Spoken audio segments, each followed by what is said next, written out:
There we go. Boom. Hey guys, so we're going to do something a little different today, and it's really going to rise or fall on you guys. One of the tensions with our think tank, whether you're new or you've been on here for going on 3 years, is really the desire is to kind of continue to create a network and some conversations. But obviously, there's also that tension of like you guys are coming on, going, "Hey, give me some information, give me some helpful things from." Our perspective from some of the work from all the churches. And so there's a tension that you guys just need to know as faithful think tankers that we're always sort of wrestling with our team. What we'd love to do is not have this completely leak into a webinar format, which is where it can leak sometime, where it's like, hey, Lee or Kay or Brandon or whoever is talking and you guys are listening. There's a great place for that. But at the same time, we really would love to do our best, and we're going to try today to navigate what we would call really an authentic conversation, not just a presentation. You can tweet that later. So that's our goal today. However that works is going to depend on our ability to kind of navigate it as a group together, both in like, hey, jumping in, giving some input, but also obviously you don't want to be the person. Whenever we do our SMPs, we always talk about everyone participates, no one dominates. And I always follow it up by saying, if you're a dominator, you probably know it, and you need to be pretty aware of that, because I'm a dominator. I like to hear my own voice. And if you're a non-participator, you need to know that too, and we need to hear from you. So in some ways, that would sort of be a great guidepost for our conversation today, for you to think about how can I contribute to that. All right. So I'm gonna fire up the screen, and for those of you that are watching back, hopefully this is going to look decent to you as you're watching back, as you're hanging mistletoe and doing all of that. Let me screen share here. We will send you this deck. So there we go. When we're done with the call, and you will get that via email or however you want it. So here's what I did, you guys. A couple of things. Yesterday, a few of you guys that have been pretty regular on the call, I actually sent a text to you and just said, hey, as we think about our time together tomorrow, what can we talk about? And you guys were so gracious to send back a few topics. You were also sending back topics that were like, this is not a 45-minute conversation. This is like a 45-day conversation. So that was kind of fun too. But we're going to try to tackle some of that today. I did want to give you guys a heads up. So I need you to look at the screen right now. About a month ago, we had our Think Tank Live with about 75 of us in Vegas. It was awesome. We announced dates. We've had to make a little bit of a pivot. We're trying to make sure that there's always conflicts, that there is the least amount of conflicts with some standing things.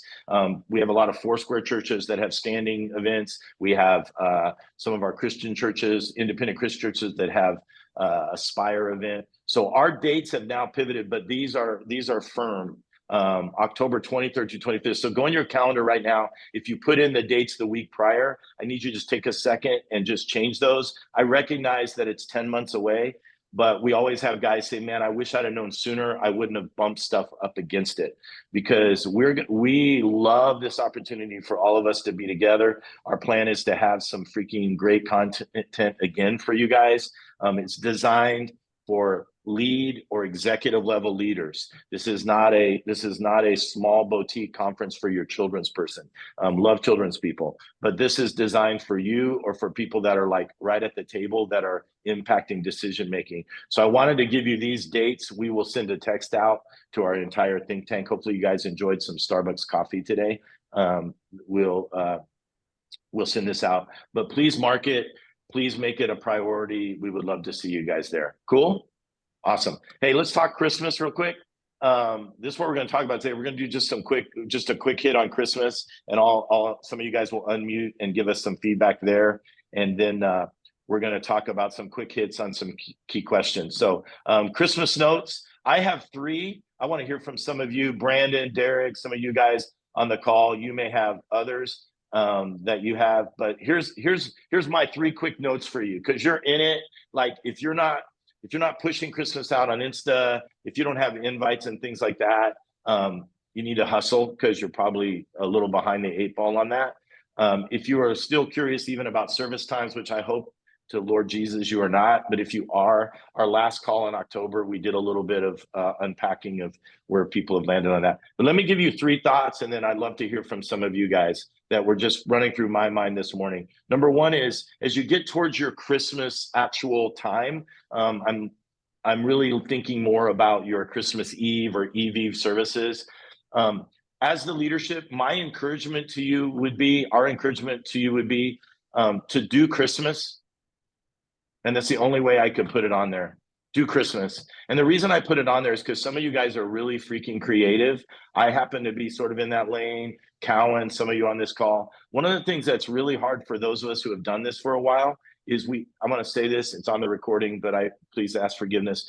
Some of you that either have to speak, plan, or program Christmas, you are bored with Christmas.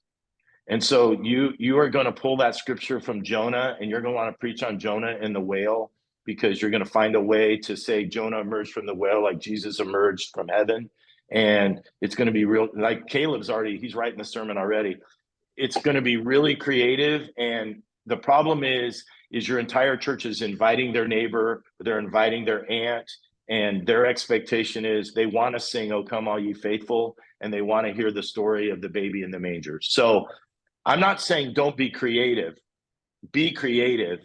I would just walk out of my office and go to my creative director, or if you are the creative director, and say, "Hey, I just want to make sure that we're doing Christmas. All right. That we're not trying to be so creative for us that we're going to isolate the people that are coming for Christmas." Anybody want to comment on that? Affirm it. Tell me I'm nuts. Go.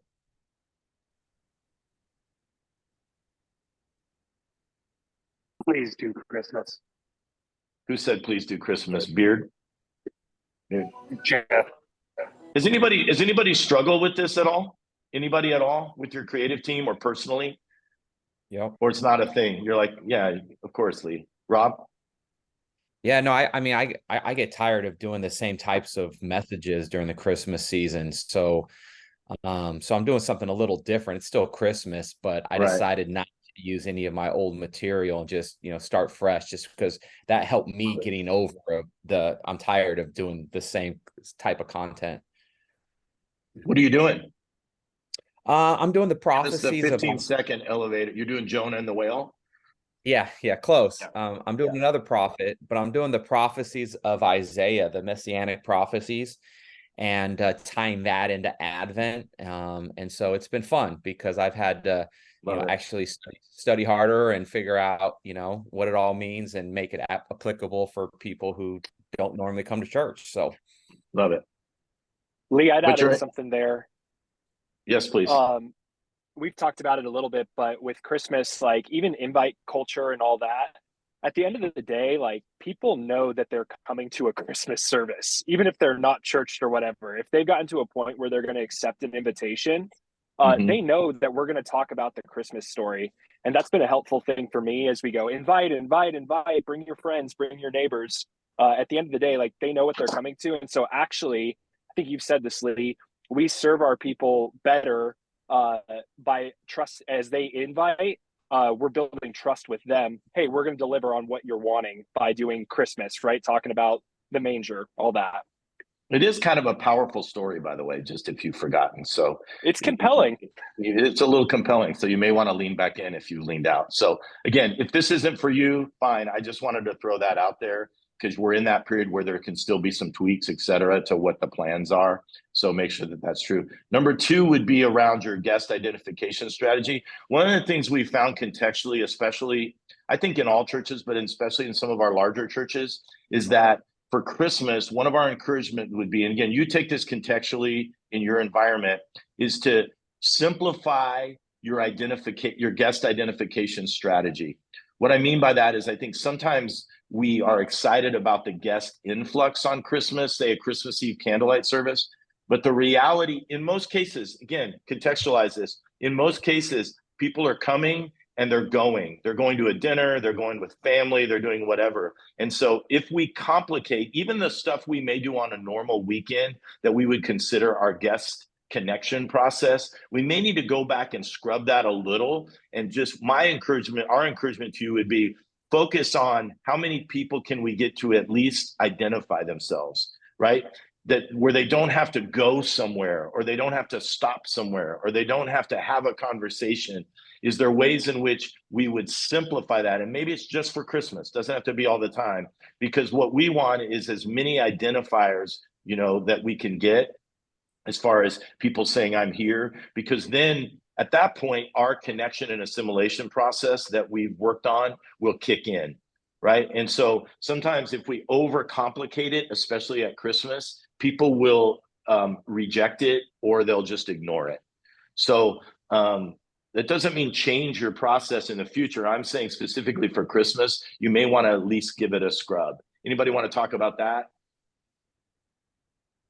The reason I'm saying that is because at the crossing where I'm at in Vegas, we've done that when we've done it poorly, where we've had a whole hoops for people to jump through and manage creative and all of that. And then everybody's just streaming out the door past whatever circus we're doing because they're going to, you know, they're going to see Santa or open gifts or do whatever. So be aware of it. Hey, If Lee, it works in your content. Yes, please. I'm interested in best practices. Like if Yep. that's the bad practice to do the too much, what have you found, or what has the other guys found that works? That's a Thanks, quick Brian. way to connect and identify. Yep. I'm gonna shut up and let somebody else talk. I have a few thoughts. The one thing I would clarify is I don't necessarily advocate that you have to shut down your process. That would be something for you to decide. In other words, if you give out cups to everybody who's new, I'm not saying don't do that. I'm saying you may need to simplify that step even more. They may not come get your cup, right? That you may need to make that sort of an add-on. Anybody want to speak to Brian and Folsom's question? First time caller. Yeah, I'll hang up and listen. I think for us, we just added a QR code with the registration link. That's a simple and easy thing. And hey, if you're new, fill this out, and then we follow up with them that way. That's great. QRs, it's funny. There's got to be a story written about the comeback of QRs. It's just got to be like a thing, right? It's like we all rejected it and now we're all embracing it. Brian, the one thing that we've done here that is a little aggressive, so I'll give you the example and you guys can decide, is we typically do a donation. You've heard me talk about it before, around a partner for every person. So typically our spiel is, if you're a guest today, when you identify yourself and fill out our information card, Connect card, we're going to give $10 on your behalf to Hope for Prisoners here in Las Vegas. What we do on Christmas Eve is we typically up that to $100. So we literally will do a quick, like 30-second commercial around that partner. And like, man, this Christmas time, maybe you've got a partner that you actually did a project with, you gave gifts to, you did something. So make it a moment in the service, right? Because part of what you're doing is these people may not come back for a while. So you're communicating this is a value that we care about by carving out a minute or two in your service at Christmas to say this. And then to go, hey, if you're a guest today, just for identifying, if you fill out our Connect card, we want to give $50, $100 on your behalf to Folsom, first responders. We found that it actually is an incentive for people. They're like, sure, I'll give you my name.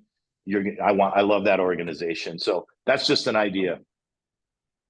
That's what we do on Christmas. So they don't even have to leave the seat, right? They're just doing it, like Donnie said, QR, fill out the code. There's absolutely no expectation of them going anywhere else. Anybody else got any input for Brian? Simplifying guest experience. I'll be really honest, we actually get more guest responses from our weekend services like during the year than we do for Christmas sometimes. It's just, so I just say that out loud so people aren't discouraged on this call. I think that's important to say out loud. But that's why I wonder, Brandon, I wonder if some of that isn't because we don't change our strategy a little bit too, right? I think you're right. We get less too, but I wonder if some of that is because we expect them to do the same thing they do on a Sunday in June. Yeah. Yeah. Well, I was going to say, just for the most part, there's so many people in the room who do not want to give their information at a Christmas service because it's very scary. But one of the things we've had really good luck with and had more response to is just inviting people, if they're interested in serving in like not in the church, but like, hey, we've got Night to Shine, or we have a meal marathon we're doing, Right. you know, we're serving the community.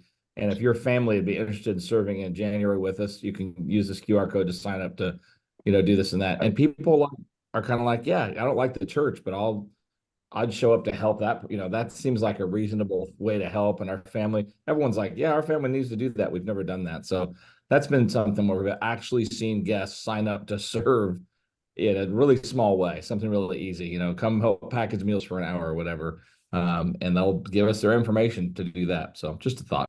And remember, guys, two things we always advocate for. Number one is what Brandon just said. I'll reiterate, like, if you can package your values and your unique identifiers into a way that's not in your face, like he just described, right? Like you're inviting them into something, that's awesome. And then number two, right, to just know that the reality of we're just trying, and I don't mean to be mechanical here, forgive me, but really our objective is data ads. Our objective is identified. We're not even trying to get people to take steps at this point. Nobody's signing up for Rooted on Christmas Eve. I mean, maybe your church is different, but you know what I mean? Like so if we can just identify them, get them into our processes, hopefully then the next steps, the engagement steps. Remember last month when we talked about exposure? We talked about exposure, endearment, engagement, and evangelist. If you missed last month, you need to, it was great. Like talking about people on the spectrum of where they are in relationship to your church. So on the left, I don't have it on the deck, but on the left, it was, they need to just be exposed to your church. They don't even know who you are. And so Christmas Eve might be that. Moving closer is they're endeared. It means they came on Christmas Eve. They actually liked it. Their kids had a good time. No one died. It was awesome, right? The next step after that, crossing the line would be into engagement. And then obviously transformation spiritually happens towards an evangelist where they become a raving fan. So just keeping in mind that most of the time on Christmas, you're dealing with, for the guests, you're dealing with exposure and endearment. How do we expose those who've never been exposed, and how do we make them endeared? So when they hear about partnerships, community service, stuff like that, that's a level of endearment. And we're the long play. We believe the kingdom of God is a long, extended play. So we're not looking at them coming back on January 7th. Hopefully they do, but what you're looking at is a longer engagement with them towards that process. Okay. The last thing I've got on here, just real quick. Oh, somebody go interrupt me. Nope. Lee, I would just say one of the things that we struggled with, because we've traditionally done we'll make a contribution in your name, is the majority of cards we get are from people that are way out of town. Oh, so okay. those data ads are actually useless for us. Like we're making a contribution in their name, but like the I would say they live in Vegas. No joke. The majority of our first time guests are family members that are here with their family from out of town. And so we were like, we don't know what to do with that. We get actually 2 cards from people that lived in our town. But that was one of the things that we were like, oh man, that didn't work really well. It's an interesting challenge, because again, we're glad they're there, right? It's not like we don't want them there, but the interesting challenge of what that looks like. So, wow, I'd have to ponder that. Are you pondering that, Chris, a little on how that impacts this year? Or is it just, it is what it is? It is what it is. It just is what it is. But, in the broad scheme, it's better than doing nothing, right? So it's better than just throwing up your hands and saying, well, because 90% are from out of town, we'd rather get 5 cards from people. That's right. And pay some money to an organization to get it than not do anything at all. Yep, it's a win-win, but that's a good point. So, and I would imagine I should have started with this. Contextually on the call, as I work with churches, we work with them. I realize that some of you guys, you're in Christmas, carnival, your church is all about it. Your city is all about it. And some of you guys I've talked to, it's yeah, Christmas is fine. We do a couple services, people come and that's it. And so it just sort of depends on your culture. Here where I am, Cowan was on staff. It's second almost to nothing as far as what it is. But I know for some of you guys, it's a little bit above a normal weekend. I'm not advocating you change that at all. I just, I just want to acknowledge that for some of you guys, you're looking at this yeah. But I would also wonder if some of you guys don't need to ponder that too. Are we missing an opportunity? The last thing I have on here is just this family-centric focus. You know, seems like it's obvious, no brainer, but keeping in mind how whatever you're doing with your kids ministry, typically in our case, a lot of kids don't go into our kids ministry. They end up in the room with their parents because they're new, especially guests are less likely to do through your process. Doesn't mean they won't, just less likely. Kind of to Chris's point, we assume that they're going to check their kids in, but they don't. And so keeping that in mind as you build out your programming, you know, some churches I know have done even something as simple as giving the kids a Christmas packet as they walk in, so that as they're in the service with mom and dad, there's stuff that they can do that's kind of kid centric that keeps them occupied, some of that. So I just put that on there because I feel like it's one of those, like, we're 4 weeks out. Some of you guys are kind of scrubbing, so this might be helpful. Any other comments or thoughts on Christmas before we move on to some quick hits? Hey, Or can I not so mention quick. something on the family centric part? Please, Donnie. Yeah, so I have a preschooler, and last year I sat in Christmas Eve service with her. That includes your message time. Don't make it really long, because those parents who do have those kids, 10 to 15 minutes, and then change something and then go to something else. Like, Yeah. just to keep changing along the way. And so, Yep. yeah.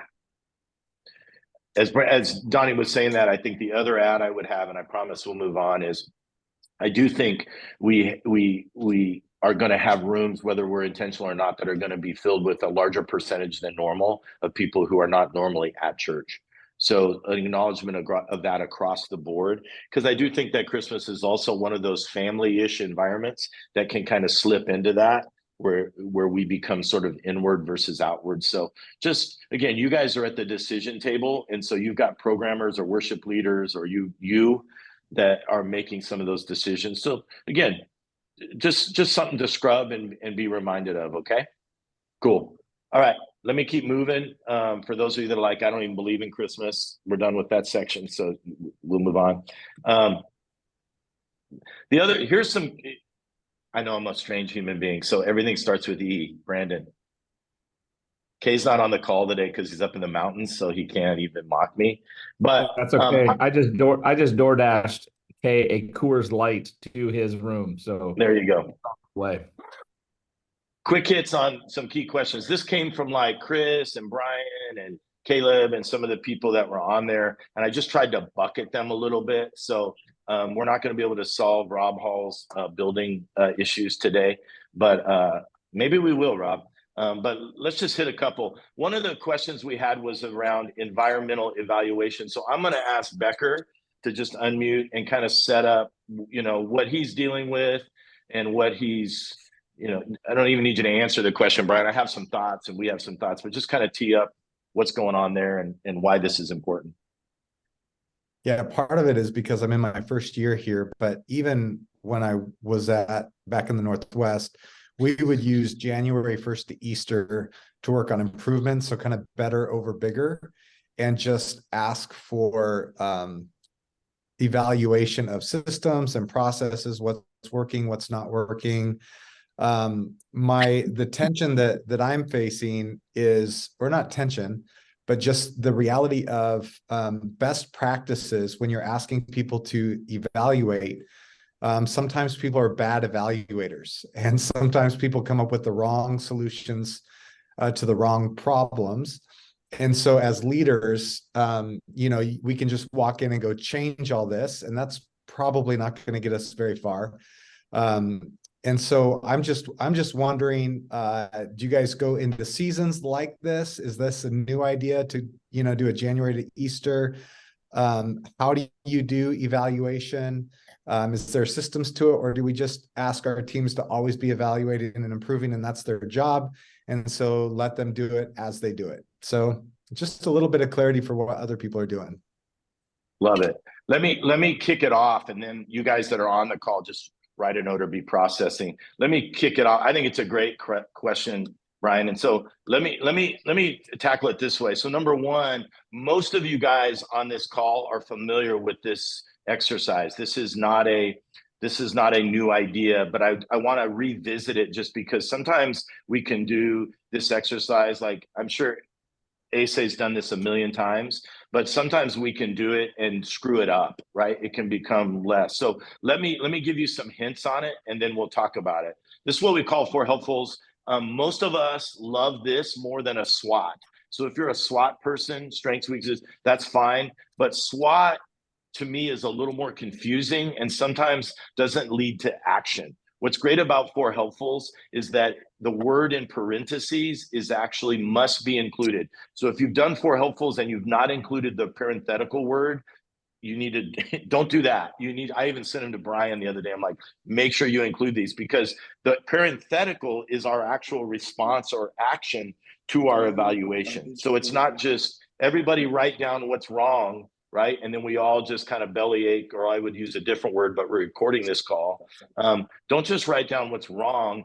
Let's then evaluate what we're going to do, what we're actually going to do to fix it, right? And so for all of us, that's really important that that happens, because otherwise we end up with a lot of evaluation and maybe frustration. So let me back up. If you're running if you're gonna ask your teams to run a 4 helpfuls, have them actually do something that we call ground gained for about 15 minutes before they do 4 helpfuls.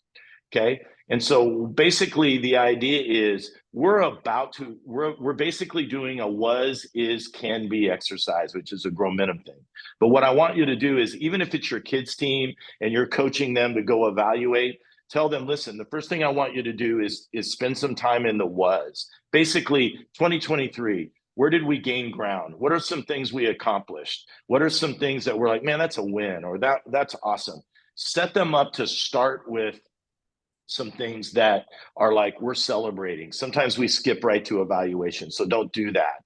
And then pivot them, have them pivot to the 4 helpfuls. And you guys can teach them how to do this. You don't have to be in the room doing it with them, but it's basically, what have we done right that we need to amplify? It would be a little different than the celebration ground game. The right stuff would be more specifics. We reinvented our check-in process for our kids, and we got more efficient, and parents were happy. That's a right. We need to amplify. We saw more guests than we've ever seen before come through and connect. How do we amplify the things we're doing right?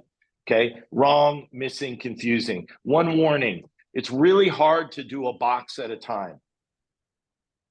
So just so you know, when you throw this up there, you may go, okay, what do we do right? But you're pretty quickly going to delve into like, let's talk about this, let's talk about that. So the other thing I would encourage you to do is ground gain, and then potentially, and to Brian's question, if you're leading out, if you have specific things around a ministry that you're concerned about, but you want them to trip into the truth, and I'm going to talk about that in a second, you might actually give them a long list of areas that they should put on the sheet. In other words, if you don't want to sit there with your programming team, but you might give your programming team like, here's 10 things that I need you to evaluate that go on this list, right? Like our music, our flow of service, our quality of, right, all that. You might give them not the specifics, but a long list that will help them populate, right? Even when we do this with teams, we go in with a bit of a long list, like certain things that are big buckets that we want to get the smaller parts of that on there, okay? And then have them do that. Then the last thing would be for them to then evaluate what are the things on here that we should prioritize in 2024 that can be tackled. Because potentially you might end up with so much that it becomes an exercise in futility. Because it's like, oh my gosh, we've evaluated our ministry, but what does that need to look like? And so the question would be this is, can they trip over the truth? That's a power of moments concept, by the way. If you haven't read that book, go back and reread it. It's the idea of don't tell your team what's true. Put them in a position where they'll trip over it, where they're forced to kind of stumble into the truth around what's right, wrong, missing, confused versus you dictating what is. So that would be the starting point of self-discovery.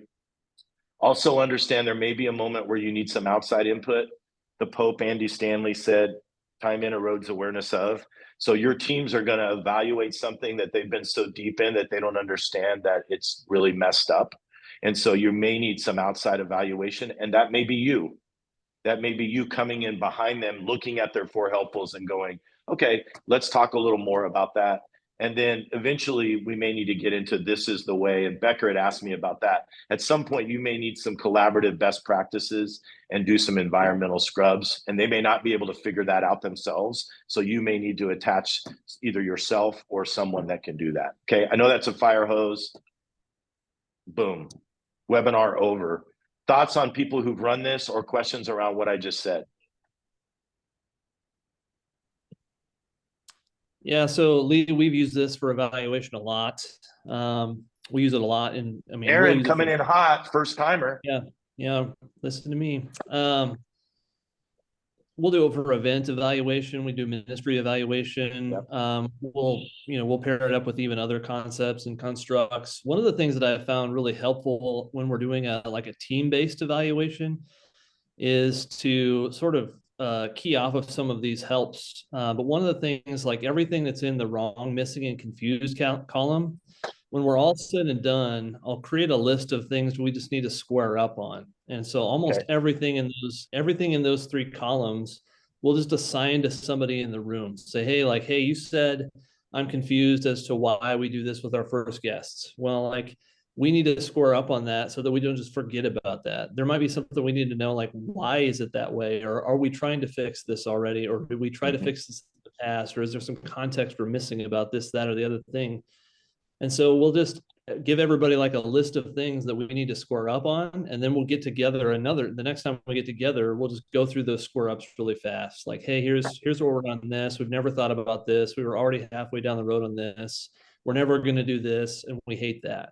Right. Just so that everybody like feels like they were heard. Sometimes we like go through all this work to like let people spew things all over the page. And then we get to the end and like they came out of their shell for the first time ever and they said that what they were thinking, but we never did anything with it. It was almost like we never let them heard. And so we'll square up on those things just to make sure that people feel like what they said got heard. One of the things to add to Aaron, that's great, Aaron. Thank you. One of the things to add to Aaron is depending on your system. So if you guys are running our vision dashboard if we've done an SMP together or done something like that, where you're running rocks or you're starting to run rocks, I know many of you on here are. If you're running, even if you're not doing that, you should be, but if you're not, you're running like WIGs, like 4 stages of execution. I think, to tag on to what Aaron said, this scrubbing of the 4 helpfuls should probably inform your quarterly and potentially your yearly objectives, or rocks, as we would call them at Growmentum. So a lot of times when we're doing a yearly refresh, we're going to run a 4 helpfuls on the entire organization, because that information is going to drive that. Now, to Becker and Aaron's point, if you're running it on kids ministry or you're running it on like a sub micro, it's probably going to more dictate what are the quarterly rocks potentially for that ministry area or for that individual. So when I was listening to Aaron, right, he's like, somebody's owning that issue, right? And there's going to be some accountability, on track, off track, whatever language you're using.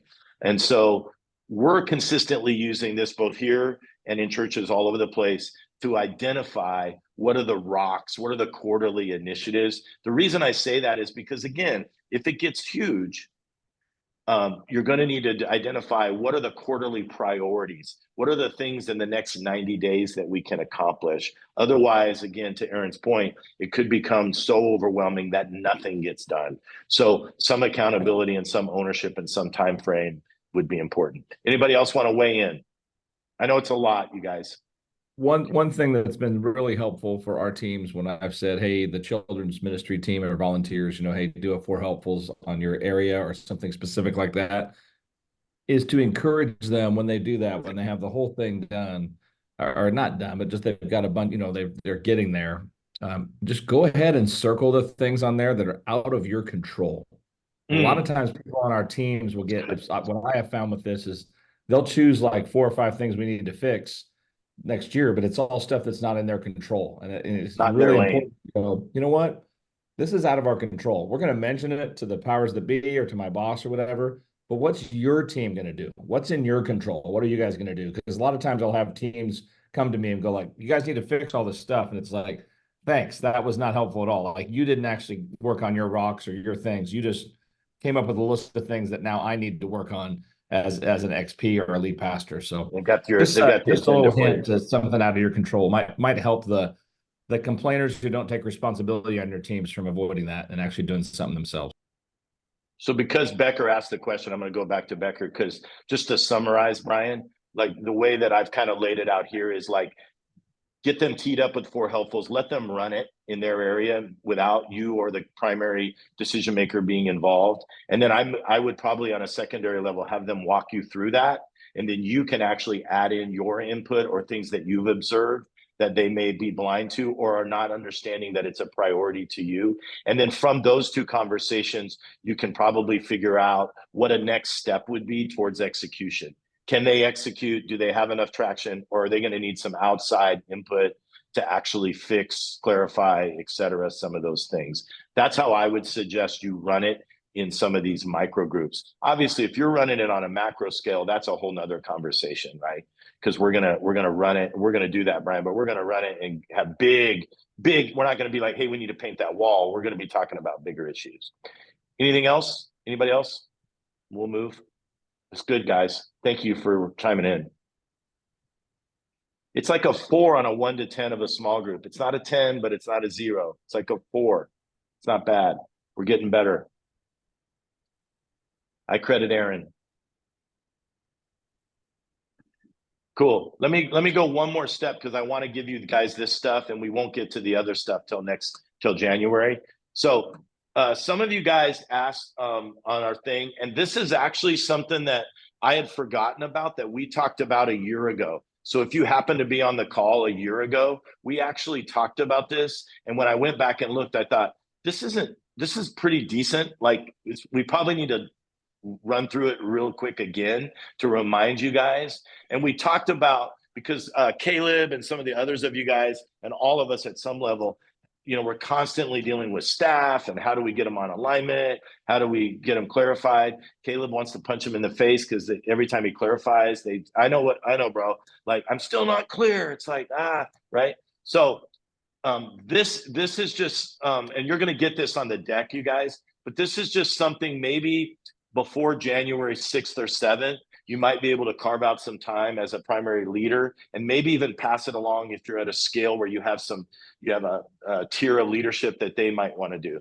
Okay. So number 1, I know Lee being spiritual, shocker. Number 1 is as you're trying to align your team, I would encourage you maybe post-Christmas, maybe in that gap to say, as we get into 2024, can I set aside a day to specifically pray for my team, both personally and professionally? So personally, whatever they've got going on in their lives, things that you may know about or be aware of, that you're just praying for them as an individual. And then professionally, where they're exceeding expectations, where they're struggling, where there's relational stuff.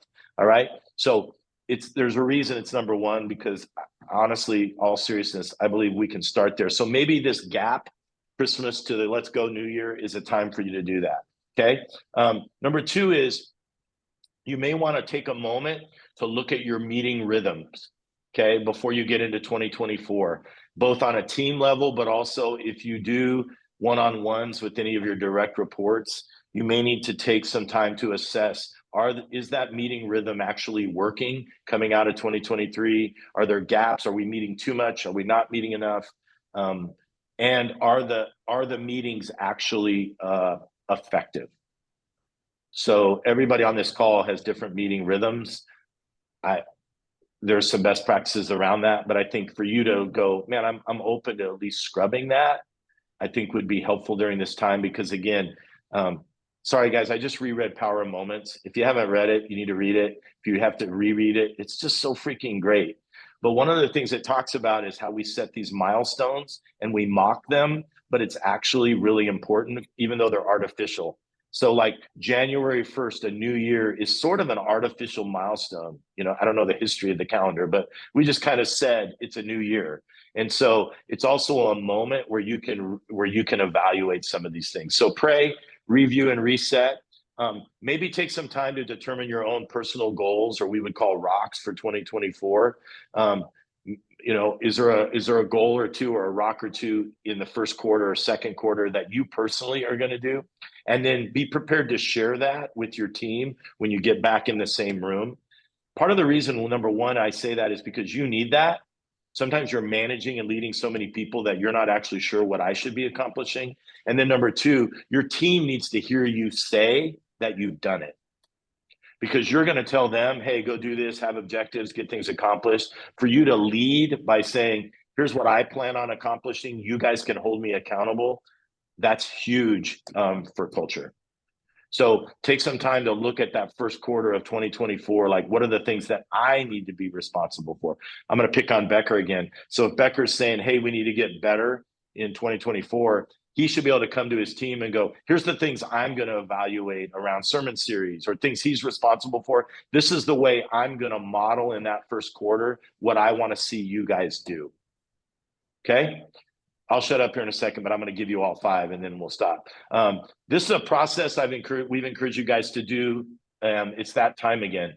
So here you go. Some of you guys, this is new. Some of you are like, oh crap, I hate this one. But go to your team and say, hey, in 2024, what do you think I need to start doing? What do I need to keep doing because it's awesome? And what do I need to stop doing? And then ask them to do the same for themselves and share with your team. Okay? What do I need to start? I'm not doing it now. As your leader, it would be helpful if I started doing that. What do I need to continue because you're like so pumped that I'm doing it? And what do I need to stop doing because it's potentially hurting you should come up with that list, but potentially give an opportunity for them to also speak into it. I don't know your culture, how much trust and vulnerability is there. You'll have to make that call. But if there's a high trust, high vulnerability man, it could be an awesome thing. I love for my team to come in and go, Lee, stop doing this. It's great. Like it doesn't bother me. So you make that call. And then the last one is communicate and encourage 1 or 2 collaborative rocks for each of your direct reports. Okay, if you're running Vision Dashboard, you're running S&P process, you're already doing this. So good. If you're not, you can still jump in and go, okay, let's talk about what are your 2024 1 or 2. They should be big. They should be huge because it's a 12-month thing. It doesn't necessarily have to take 12 months, but it shouldn't be something they can get done in 2 weeks. What are their rocks? Have them prioritize, collaborate, and hold them accountable, and that'll drive some of your meetings. Okay, so those are 5 things. You'll get them in the email. I think they're pretty decent. There may be 1 or 2 that aren't relevant to you, but it could be helpful in the midst of Christmas and mangers and Rob writing sermons on Jonah. If you can be thinking about 2024 and what might be coming, it's gonna be real helpful. All right, I'll shut up and listen. Any additional adds to that or thoughts on that? Or questions, clarifying questions.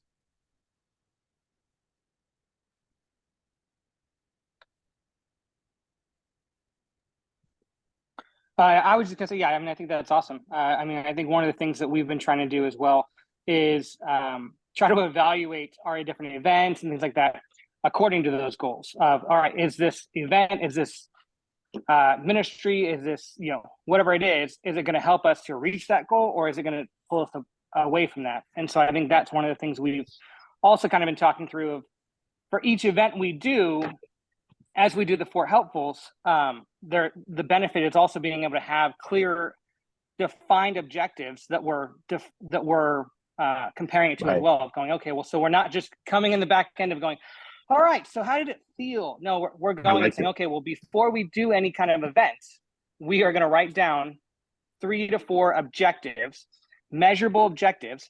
And then when we come back, we're saying, did we reach those objectives? And if not, all right, well, then now we know, okay, well, why didn't we reach them and things like that as well. And I think sometimes it takes the abstract and makes it a little bit more defined. Love it. If you guys go back to this is a little off topic with this, but if you go back to the October call, we did have if you missed it, we did have a conversation around what we call bouldering, which is more organizationally running through ROI. And, we're big on that. So to Shane's point, there's some ROI stuff that a lot of you in January and February might be doing. And so just so you know, like this is my intent for this is more like the team dynamic. Some of the stuff Caleb was talking about when he was texting me.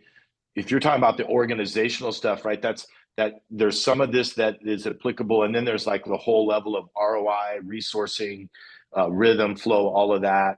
Go back and watch the October think tank call. There's some good stuff that some people shared on that might be helpful for that. Any other questions or clarity on these 5 things here at all?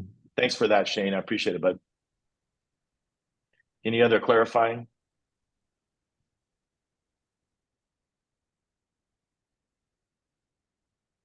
I'll say this year we added the RACI chart to kind of how we're planning out. Explain that, Caleb. Explain that for people that may not know. Who's responsible for something, who's accountable, who is, oh shoot, I should know that. Consulting, because that's where I get a lot. It's who needs to be consulted. Yeah. And who's informed of it. And so it's been really great, especially for some of those annoying employees who claim that you're micromanaging them, but constantly want clarity on what they're supposed to be doing. And so it's been great in that sense of saying to them, no, you're only accountable. You're not responsible for making this happen. Lead into the people who are responsible to make this happen. That's been a great way to help the team so far. I've only been back for like 2 weeks, so after a sabbatical, but it's been great so far to help them. Yeah, and sometimes you can clarify. Sometimes as things shift in your organization, like some of you in 2024 will go through some structural stuff, which is great. And what Caleb's talking about with that may shift as well. And so there may need to be some clarification around as your structure's changing. Or if you're like Brian Becker and you're new in an environment that's been around for a while, there may be a different narrative around RACI than what Brian wants, right? So he's got to figure out what do I want to be consulted on and what do I want to be informed on, right? And so some of you guys are in that season where some of that may need some clarification. Maybe even running some of this may help that as well. Like, hey, here's what I need to get accomplished. Here's how I need that to happen, et cetera, et cetera. And the start, continue, stop will also speak into that a little bit as well. All right. Any last minute stuff? You guys, thank you so much for being on here, especially at the time of year that we're in. Some administrative stuff. Number one, as we always say, we will send you this deck, assuming that you're getting the calendar invites, etc. Then you're going to get the deck. If for some reason you're not getting that, drop that in the chat, your email, because that means if you're not getting the recaps, then you're not on our email distribution list. Some of you guys who just signed up for this call, I added you. So you are going to get this, like EJ and some of you will get it because you got in under the wire, and you can pass that along. So number one, you're going to get some of this stuff that's there for you. Number two, if you were later on the call, make sure you capture that we did move the think tank live. I know it's all the way in the fall of 2024, but the new dates in Vegas are the 23rd through the 25th. And so if you put that in your calendar a few months ago, make sure you shift that or you're going to be vastly disappointed.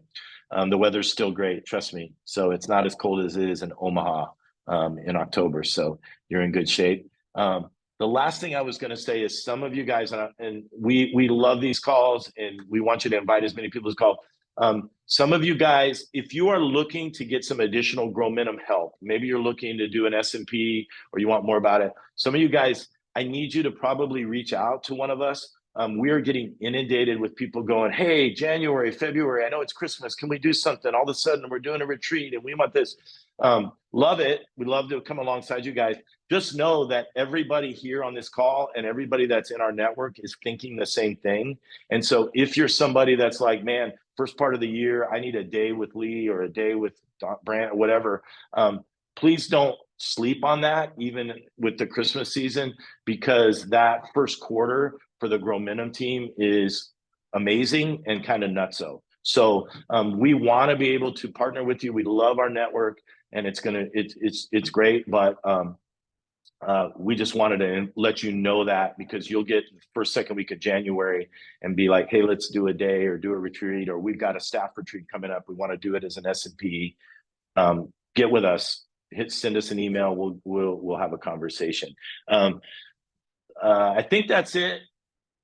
Anybody, any closing thoughts? Cool. You know what? I'm going to close with prayer. I know, Lee being spiritual again. I got saved this month, so it's a good thing. Everybody's really happy. They've been waiting for that to happen. I'm gonna have Becker baptize me in January. It's gonna be amazing.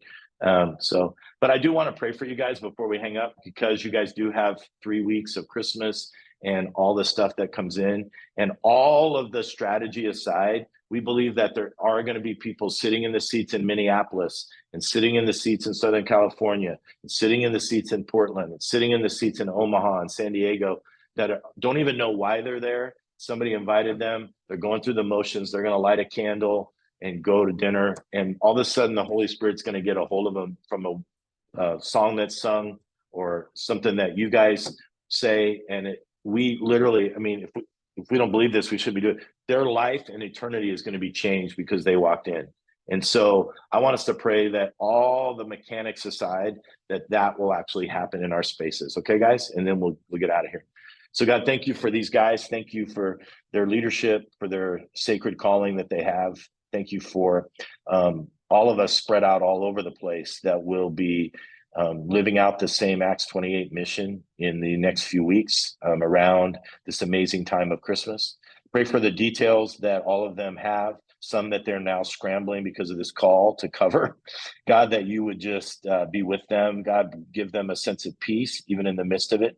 Pray for their time with their family, that in the midst of their responsibilities at Christmas, that it would be significant and sufficient for what their families need in this crucial time of the year. God, and we just pray that as we gather in January and we zoom in again, that the stories of people coming to you, the stories of life change that we may hear in the hallways and the lobbies of our churches will be fantastic. God, grateful for these guys. Protect them and guide them. We pray in your name. Amen. That's it. Thanks, guys. Amen. Thanks, Lee. Appreciate it. Yes.